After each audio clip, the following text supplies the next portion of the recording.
주님께서 여러분과 함께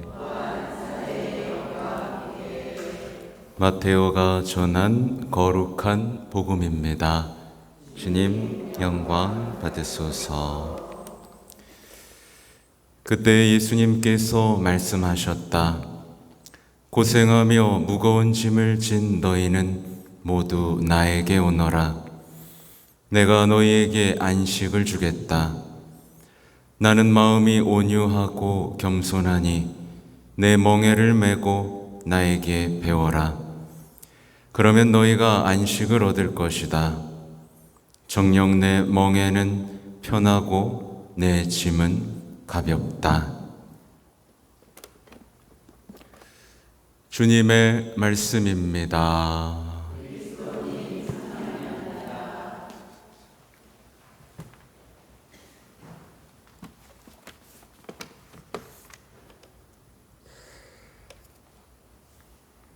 찬미 예수님, 아까 시작부터 말씀드렸지만 여러분들 고생 많죠? 네. 혼자 지기엔 어려운 짐들도 많죠? 네. 나 가뿐한 사람 있어요, 여기, 그죠? 고생 안 하고 그냥 편하게만 사는 분들이 오지도 않을 겁니다. 그런 분들에게 예수님께서는 나에게 오너라. 몇 가지 중요한 동사들이 있어요. 나에게 오너라. 그리고 또 뭐 있죠? 나에게 배워라. 근데 중요한 게 또 있습니다. 내 멍에를 메라. 멍에를 맨다는 건 아주 철저한 관계 속에 들어간다는 거죠. 멍에를 메고 배워라. 그러면 안식을 얻을 것이다. 그러면서 단서를 또 답니다. 내가 멍에를 주긴 줄 건데 편하고 가벼울 거야. 정말 2000년 동안 우리에게 주어진 말씀입니다. 근데 여러분에게 묻고 싶어요. 여러분 안식을 누리고 있습니까? 삶도 바빠 죽겠는데 여기다 신앙이라는 짐을 또 얹어서 더 허덕거리면서 살고 있지 않냐라고 여쭙는 겁니다. 예수님께서는 나에게 오너라. 네, 어디 가지 말고 와라. 억눌리고 지치고 도움이 필요하다면 내 곁으로 와라 라고 초대를 하십니다. 이 시대는 많은 사람들이 삶의 위안을 찾지만 찾지 못하는 시대입니다. 여러분 어떻게 삶의 위로를 찾죠? 사람들은 이제 찾지 못하다 보니 소주 한 잔의 위안, 드라마 한 시즌을 보는 위안, 몇몇 인생을 바꿔줬다는 책, 강의, 음악 등을 통해 근근히 버텨냅니다. 그게 궁극적인 위안을 주지 않는다는 것도 자기가 알아요. 그렇죠? 오히려 그 위안을 받으면 행복해지기보단 뭔가 빼앗기는 느낌이 있다는 걸 본인들도 압니다. 겨우겨우 미디어를 통해 목마름을 해소해 보지만 사막과 같은 어떤 외로움과 공허함에서 많은 이들이 헤어나오지 못하고 있는 것이 이 시대의 현실입니다. 조금 더 깊숙이 사회로 들어가 보면 억울하지만 목소리도 못 내는 사람들 많습니다. 그렇죠? 목소리도 낼 수 없을 만큼 그냥 당하고 사는 사람들도 많고, 돈도 없고 인맥도 없고 뭐도 없으니까 의지할 게 아무것도 없는 힘없는 사람들. 예수님께서는 바로 그런 이들을 부르시는 겁니다. 나에게 의지해라. 라고 부르시는 거죠.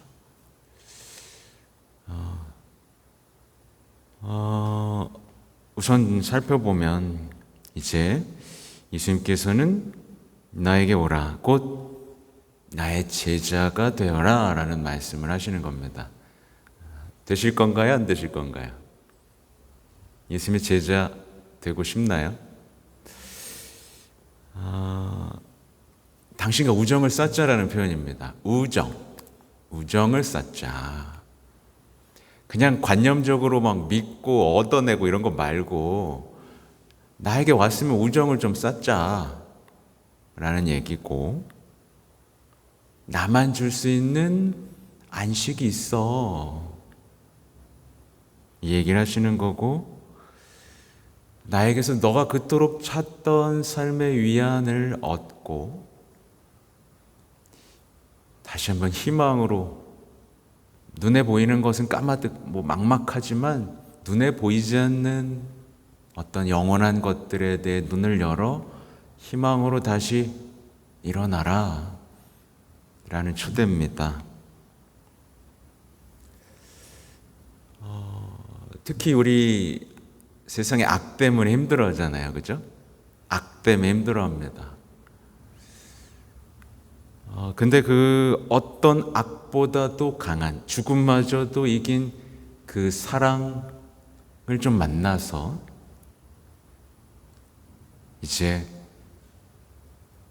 악에 대해서 너무 힘들어하지 말고 나와 함께 승리하자라는 그 깊은 우정으로의, 내가 했던 그 사랑을 따르라는 그 초대입니다.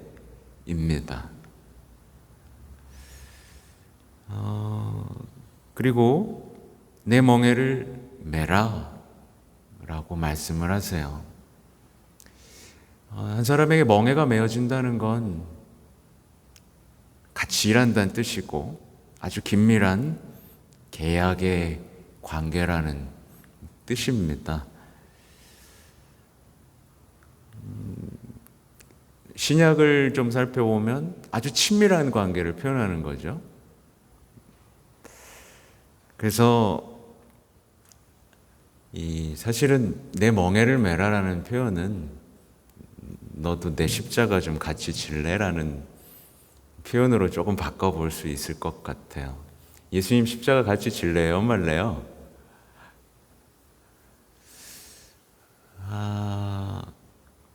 십자가의 신비와 구원에 한번 같이 나랑 깊은 관계 속에서 나랑 일 좀 해볼래? 이 얘기고요. 아까 말씀드린 대로 이 예수님의 멍에가 무겁고 불편하지 않다. 오히려 편하고 가볍다. 라고 말씀하십니다. 이 거짓말인가요, 여러분? 예, 거짓말 아니에요. 편하고 가볍다. 그래서 근데 이게 이 부분이 중요한데요. 편하고 가볍다는 건 사람들이 안 믿어. 이걸 안 믿어요. 편하긴 안 편해 보이는데 그러고 이제 적당히 거리를 두는 겁니다. 나에게 와서 멍에를 메라. 같이 가는 거예요. 근데 사람들은 너무 가까이 가면 힘드니까 적당히 거리를 두는 거예요. 그리고 이 멍에를 메는 신앙에 대해서 평생 그 기쁨을 모른 채 살아가는 겁니다. 예수님께서는 나에게 배워라 라고 말씀을 하십니다. 나에게 배워라. 예. 여러분 배우고 있어요? 배우고 있어요? 제발 좀 배웠으면 좋겠어요. 예수님의 생애를, 그래서 복음을 읽는 게 왜 중요하냐면 예수님은 뭘 책을 쓴 게 아니에요. 그죠? 책을 쓰고 막 어려운 말을 하고 막 격언을 남겨가지고 막 사람들이 연구하게 만들고, 그게 아니라 그냥 사셨잖아요. 그러니까 어렵게 만드는 사람한테 속지 마세요. 예수님은 그냥 태어나셨고 죄인들과 함께 사셨고 그냥 사셨어요. 그러다 결정적인 순간 십자가를 지고 돌아가시고 부활하셨단 말이에요. 그럼 이 예수님의 생애에서 여러분 뭘 배우냐는 얘기죠. 예수님의 생애를 통해서 삶을 배우라는 얘기입니다, 여러분. 여러분이 정의하고 있는 삶 말고, 예수님의 생애에서 내 인생을 배우라는 뜻입니다. 예수님의 인생을 통해 내가 살아가고자 하는 삶에 대한 가치관을 바꾸고 인생을 새롭게 살라는 뜻이에요. 잘 보십시오. 나는 마음이 온유하고 겸손하니. 예수님은 그 누구보다 온유하셨습니다. 이렇게 온유하신 분이 어디 있어요? 아니 뭐 다 때려 죽이려고 하는데도 가만히 계시지 않습니까? 그리고 이렇게 겸손하신 분이 어디 있습니까? 이렇게 낮아지신 분이 어디 있어요? 제자들 발 닦아줘. 제일 가난한 데 태어나. 온유하고 겸손하고 가난하고 고통받고 하지만 끝까지 사랑하셨잖아요. 그죠? 끝까지 사랑하셨는데 이 예수님의 이 삶에서 여러분 뭐 배워요? 뭐 배워요? 되게 중요한 얘기입니다. 사람들이 못 배워요. 못 배워. 배울 걸 못 찾아. 완전한 단절이죠? 배울 걸 못 찾는다는 건 완전한 단절이에요. 예수님과 그냥 2000년 전에 일어났던 일이라고 생각할 뿐 내 인생을 배울 점을 못 찾는 거예요. 바로 이 부분에서 어떤 사람은 신앙생활하면서 안식을 얻고요. 어떤 사람은 신앙생활 하다가 냉담을 합니다. 이 안식과 냉담 사이에 바로 예수님의 생애에서 배우느냐 못 배우느냐가 있어요. 안식과 냉담 사이. 옛날에 냉정과 열정 사이라는 영화가 있었죠. 제가 아는 감독님이 그걸 모티브로 따서 만든 영화가 냉탕과 온탕 사이라고. 진짜 있습니다. 아무튼 안식과 냉담 사이인데, 자 보세요. 예수님은 굳이 꽃길 걷지 않으셨습니다. 그죠? 꽃길 걷지 않았어요. 굳이 어렵고 힘들고 가난하고 고통스러운 십자가의 길을 가셨습니다. 당신 자신을 낮추셔서 끝까지 사랑하시고 죽음에까지 순종하는 길을 가셨죠. 근데 이거 왜 이러셨을까요? 우리 괴롭게 하시려고? 야, 너도 고생 좀 해봐라. 인생은 이렇게 고생스러운 거야. 그래서 다 도망가게 하려고? 가 아니죠. 아니면 내가 고생 다 할 테니까 너넨 꽃길만 걸어. 내가 다 죄 없애주고, 이런 것도 아니죠. 그러니까 예수님께서는 무엇이 인생인지 보여주신 겁니다. 무엇이 가치 있고 아름다운 인생인지, 무엇이 진짜 사랑인지를 보여주신 거예요. 무엇이 하느님 나라를 사는 것인지, 무엇이 삶을 완성하는 것인지 보여주신 겁니다.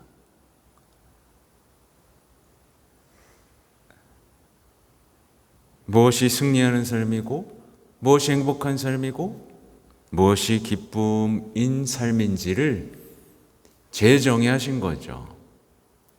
완전히 인생이라는, 그러니까 예수님은 이 생애를 통해서 우리가 기존에 갖고 있던 생각들을 다 깨부셔 버립니다. 잘 먹고 잘 살고 오래 사는 게 중요한 게 아니라 사랑하고 누군가를 위해 목숨을 내놓는 거, 죄인들과 함께하는 거 하면서 고통의 의미조차 바꿔버리죠. 고통은 무조건 나쁜 거였는데 고통이 좋은 게 돼버리죠. 죽음은 피해야 되는 거였는데 죽음을 통해 영원한 생명이 간다는 걸 열어버리죠. 그죠? 근데 이제 많은 이들이 예수님의 생애를 이렇게 보고 이 말씀을 읽은 다음에 이렇게 질문하는 거예요. 아, 예수님, 그거 안식 아닌데요? 그게 무슨 안식이에요? 아니, 고생하고 짐진 자 오면 안식 주신다며요. 근데 기껏 하는 말이 따라오라고요? 그게 안식이라고요? 그건 저희가 바라는 거 아니에요, 예수님. 저희가 바라는 안식은 그런 거 아니고 저희가 바라는 위로 그런 거 아니에요. 제가 볼 때 그런 삶은 그냥 저주받은 삶이에요. 그걸 어떻게 따라오라고 말할 수가 있어요, 예수님.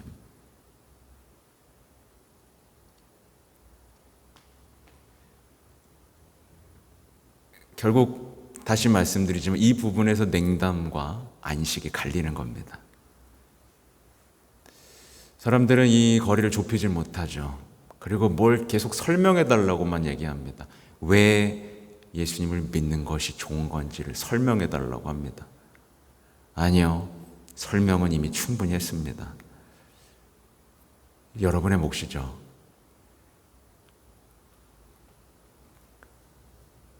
근데 참 안타까운 건 뭐냐면, 그래요, 이게 저주받은 삶이라고 쳐요. 그러고 도망갔어. 그럼 좀 행복했으면 좋겠다.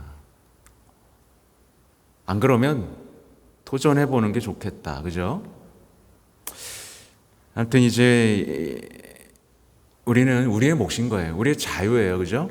우리는 예수님이 나에게 와라, 내 멍에를 메고 배워라 강요하지 않으십니다. 여러분이 초대에 응답할 것이냐 안 할 것이냐. 교황님께서는 이런 말씀을 하십니다.